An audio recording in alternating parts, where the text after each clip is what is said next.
नमस्कार साथियों, स्वागत है आप सभी का हमारे खुराना क्लासेस यूट्यूब चैनल पर।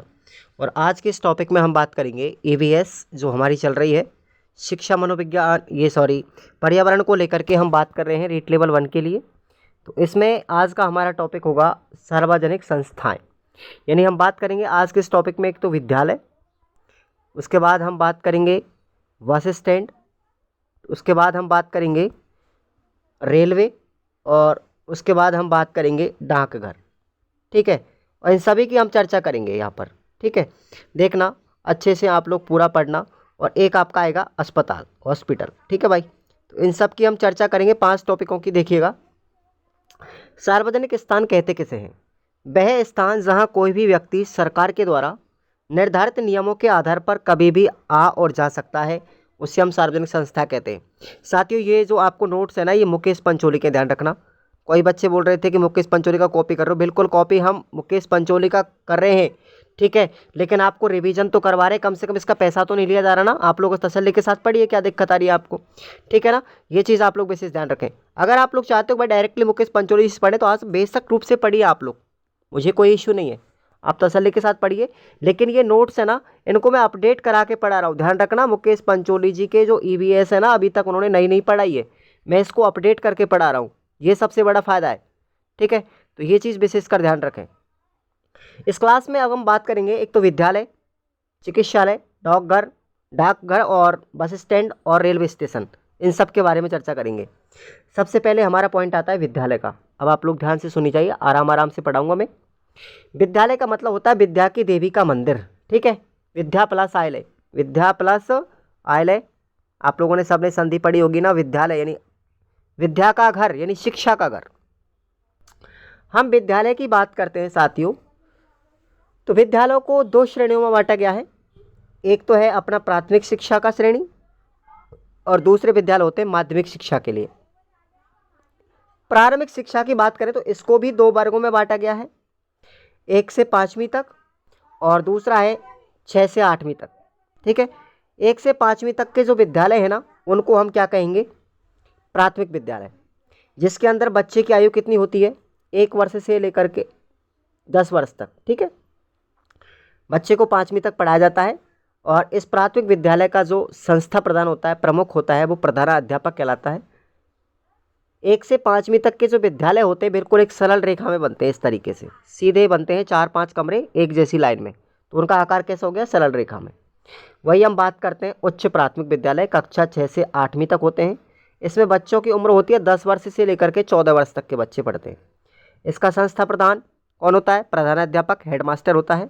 और विद्यालयों का आकार कैसा होता है? एल टाइप में होता है, एल, अंग्रेजी का अक्षर एल होता है ना, उस टाइप में। वही अगर हम बात करें माध्यमिक शिक्षा में, तो माध्यमिक शिक्षा को भी 2 भागों में बांटा गया है, 9 से 9वीं और 10वीं क्लास और 11वीं और 12वीं क्लास। यानी कि माध्यमिक विद्यालय कक्षा 9 और 10वीं का, जिसका प्रमुख भी कौन होता है? हेडमास्टर होता है, प्रधानाध्यापक। और एक होता है माध्यमिक विद्यालय, जो कक्षा 11वीं और 12वीं के लिए होता है। इसका प्रमुख जो होता है प्रिंसिपल होता है, यानी प्रधानाचार्य होता है। तो ये आपको पता चल गया। चलिए, विद्यालयों को मान्यता माध्यमिक शिक्षा बोर्ड के द्वारा दी जाती है, जिसका गठन 4 दिसंबर 1957 को किया गया था। और इसके वर्तमान जो मुख्यालय वो अजमेर में है। ध्यान रखना, इसको बोलते हैं RBSE। जो आपकी रीट की पात्रता कराएगा ना, ये वही बोर्ड है। रीट की पात्रता यही RBSE अजमेर बोर्ड कराता है, ध्यान रखना भाई। ठीक है, तो इसका गठन कब किया गया था? 4 दिसंबर 1957 को किया गया था। आपका मैं रिवीजन करवा रहा हूँ, आपको अच्छा लग रहा है रिवीजन करना तो आराम से करिए, अगर नहीं लगता है तो मत पढ़िए, कोई ज़रूरी नहीं है कि आप यहीं से पढ़ें, आपको अच्छी से अच्छी संस्थाएं और भी हैं। ठीक है भाई, मैं किसी का टाइम ख़राब नहीं कर रहा, मैं अपना खुद का टाइम ख़राब कर रहा हूँ, ये बात विशेषकर ध्यान रखें। क्योंकि कल मुझे कुछ बच्चों ने कमेंट किया था पर्सनली, तो मुझे बहुत बुरा लगा उस चीज़ को लेकर के। किसी से कोई ज़बरदस्ती नहीं है, कोई टीचर आपसे कहने नहीं जाएगा।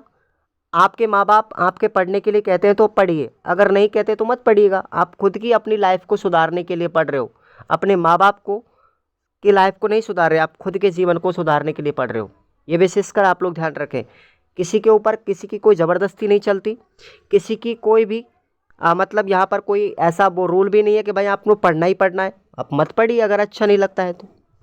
अब बात करें विद्यालय की, तो विद्यालयों में अगर हम बात करते हैं यहाँ पर, तो 2 प्रकार के अभियान चलते हैं। दो प्रकार के अभियान चलते हैं। कौन कौन से? एक तो चलता है हमारा प्राथमिक शिक्षा में, जिसको हम सर्व शिक्षा अभियान कहते हैं, और दूसरा चलता हमारा माध्यमिक शिक्षा में, जिसको हम राष्ट्रीय माध्यमिक शिक्षा अभियान कहते हैं। इनके शॉर्ट नाम याद रखना, सर्व शिक्षा अभियान को SSA बोलते हैं और राष्ट्रीय माध्यमिक शिक्षा अभियान को हम RMSA यानी इसको बोलते हैं रमसा। क्या बोलेंगे?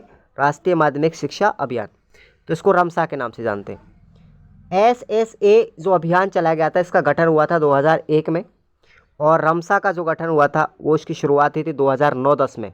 दोनों को याद रखेंगे। अब हम बात करते हैं सर्व शिक्षा अभियान के अंतर्गत। अब हुआ क्या है, सर्व शिक्षा अभियान प्लस रमसा इन दोनों को मिलाकर के एक नया नाम दिया गया है साथियों, SMSA। ठीक है, यानी समग्र शिक्षा अभियान। क्या दिया है? समग्र शिक्षा अभियान नाम दिया है, जो कब से चालू किया गया है? 2018-19 में चालू किया गया था। क्लियर? अब विद्यालयों से संबंधित कुछ महत्वपूर्ण आयोग आपको याद रखने, जो प्रश्न कई बार एग्जाम में पूछे गए हैं। यहाँ से कई बार प्रश्न टपके हैं भाई एक पेपर के अंदर।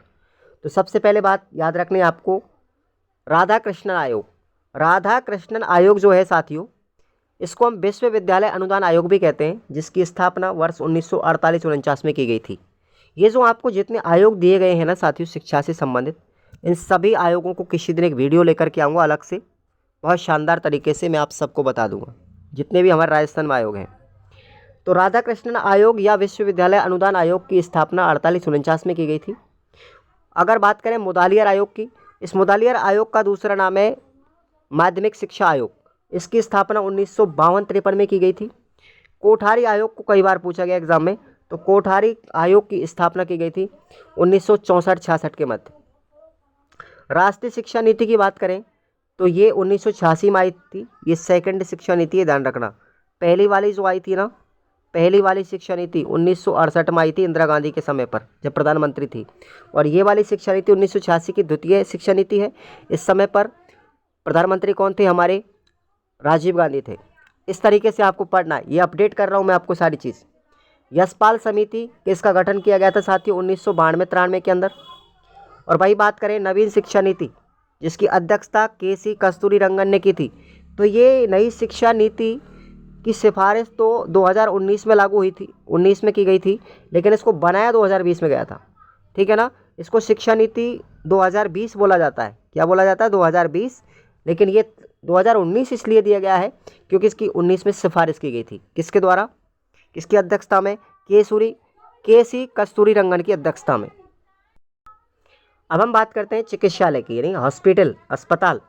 तो अस्पताल वह स्थान है जहां बीमार व्यक्तियों का इलाज होता है, अर्थात विभिन्न प्रकार के रोगों का उपचार व निदान किया जाता है, हॉस्पिटल कहलाता है। क्लियर? हॉस्पिटल कई प्रकार के होते हैं, जैसे हॉस्पिटल एक तो होता है जिला स्तर पर।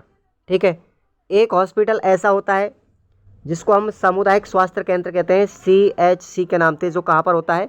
हमारे ब्लॉक स्तर पर, तहसील स्तर पर होता है। इस तहसील स्तर के हॉस्पिटल में हमें लगभग 30 बेड प्राप्त होते हैं, और 4-5 डॉक्टर होते हैं, और 4-5 एम्बुलेंस मिलती है। ठीक है, सुविधा के लिए। वही अगर बात करें हम प्राथमिक स्वास्थ्य केंद्र की, जिसको हम PHC बोलते हैं। ठीक है, तो इसमें क्या होगा? ये ग्रामीण स्तर पर होता है अपने गाँवों में। इसमें 1 या 2 डॉक्टर मिलते हैं और 1 एम्बुलेंस मिलती है। उसके बाद औषधालय जो होता है, जिसको हम हिंदी में, इंग्लिश में डिस्पेंसरी बोलते हैं, औषधालय को डिस्पेंसरी, यहाँ पर दवाइयाँ मिलती हैं साथियों। शिशु एवं मातृत्व स्वास्थ्य केंद्र, ये इसको क्या बोलेंगे? आंगनवाड़ी बोलेंगे। ये आंगनवाड़ी होती है। ठीक है भाई, ध्यान रखना। अब बात करते हैं चिकित्सा, जो हॉस्पिटल होते हैं उसके डिपार्टमेंट देखिए, उसके विभाग क्या हैं। विभाग 2 तरीके का होता है, एक तो होता है IPD और एक होता है OPD।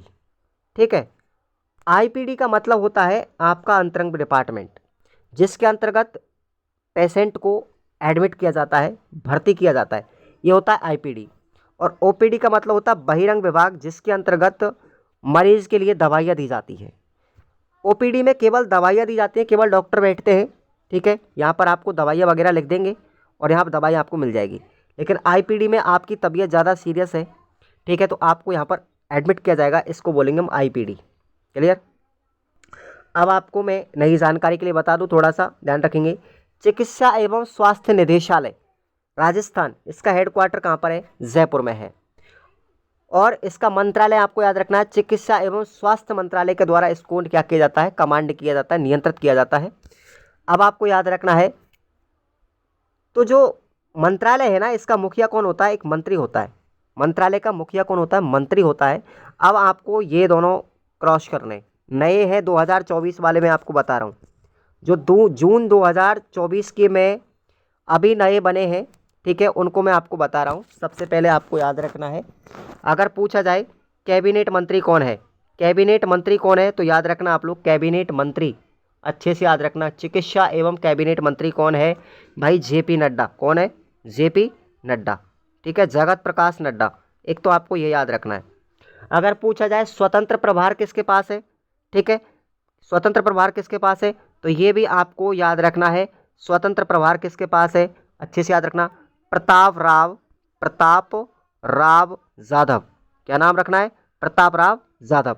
ये आपको मैं कमेंट बॉक्स में पिन कर दूंगा, ये सारी नई डिटेल्स कि भाई कैबिनेट मंत्री कौन है हमारे चिकित्सा स्वास्थ्य में, कौन है, जेपी नड्डा है, जगत प्रकाश नड्डा। और हमारे स्वतंत्र प्रभार चिकित्सा मंत्री कौन है, ये अपने प्रताप राव जाधव है। अगर राजस्थान के चिकित्सा मंत्री पूछे जाएं तो ध्यान रखना, राजस्थान के चिकित्सा मंत्री तो कौन है, प्रताप सिंह खेपसर। कौन है, प्रताप सिंह खेपसर, सॉरी प्रताप सिंह नहीं है, गजेंद्र सिंह है ये, गजेंद्र सिंह।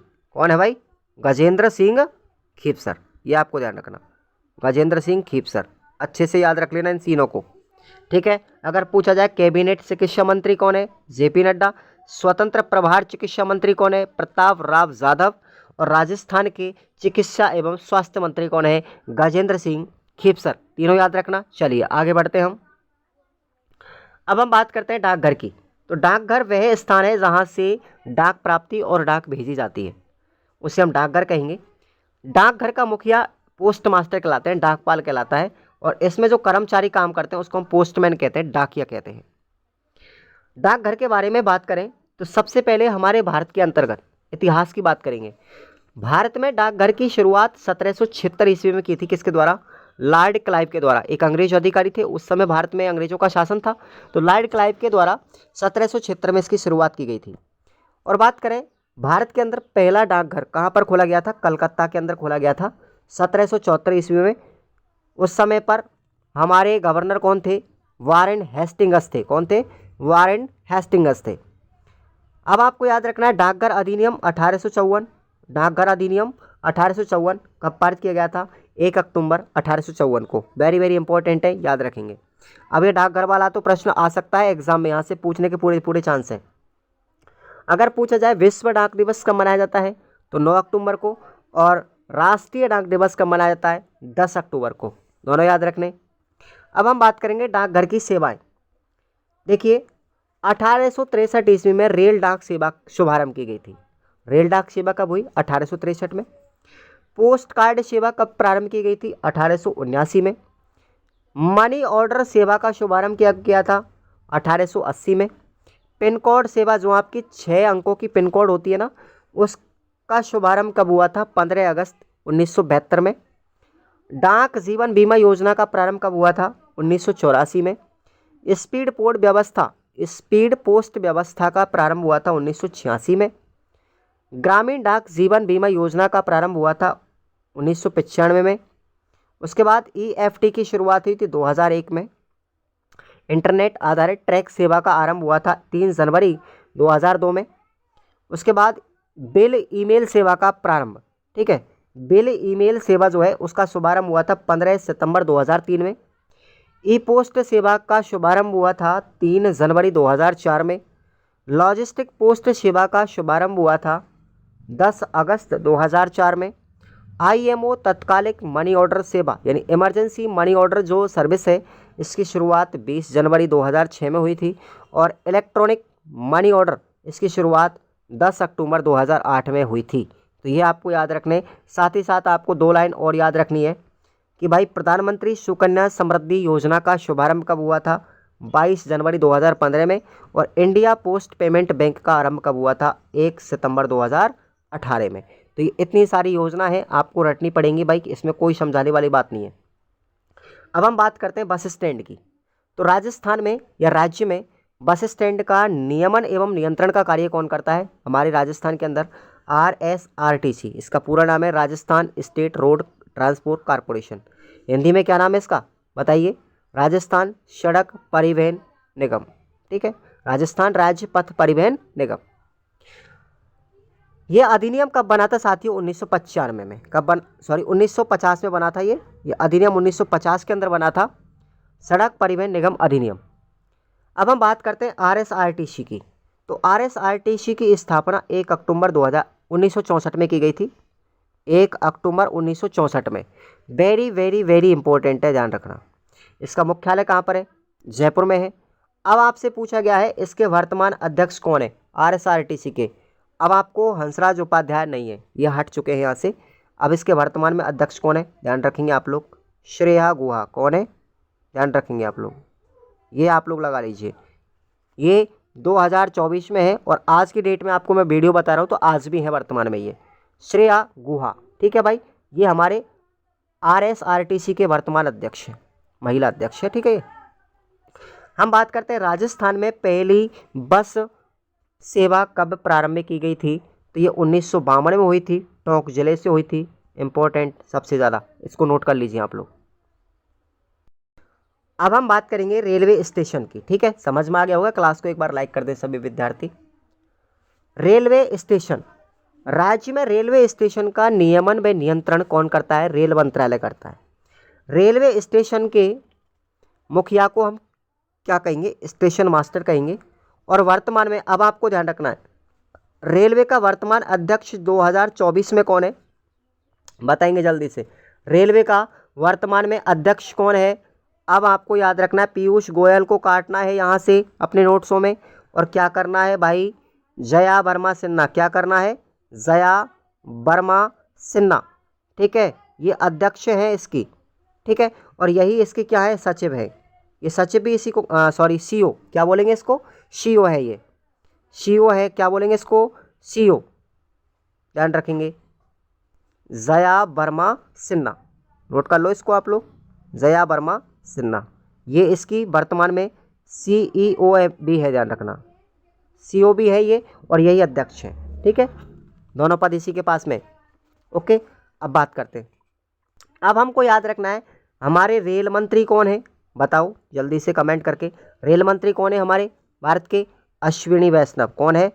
अश्विनी वैष्णव। ये भी आपको याद रखना है, पूछा जा सकता है एग्जाम के अंदर, कोई भरोसा नहीं। ठीक है, आपसे पूछा जाए कि हमारे भारत का रेलवे सचिव कौन है? अगर सचिव का आंसर पूछा जाए तो आपको याद रखना है, वर्तमान में बता रहा हूँ मैं आपको, अरुणा नायर। कौन है? अरुणा नायर। तो भैया ऐसे अपडेट करने हैं आपको नोट्स। सब लोग कह रहे थे कि भाई मुकेश पंचोली का पढ़ा रहे, अरे मैं पढ़ा रहा हूँ लेकिन इसको अपडेट भी तो कर रहा हूँ। मुकेश पंचोली जी ने कौन सा अपडेट थोड़ी किया, अभी नहीं किया है, पर्यावरण पढ़ाया नहीं अभी उन्होंने, पुराना वाला ही है। ठीक है, तो देखिएगा रेलवे स्टेशन के जो सिग्नल होते हैं वो 2 सिग्नल होते हैं, एक तो होता है ग्रीन सिग्नल और एक होता है रेड सिग्नल। ओके, सबसे बड़ा रेलवे स्टेशन आपको राजस्थान में याद रखना है फुलेरा जंक्शन है, जो जयपुर के पास, ध्यान रखना कहाँ पर है?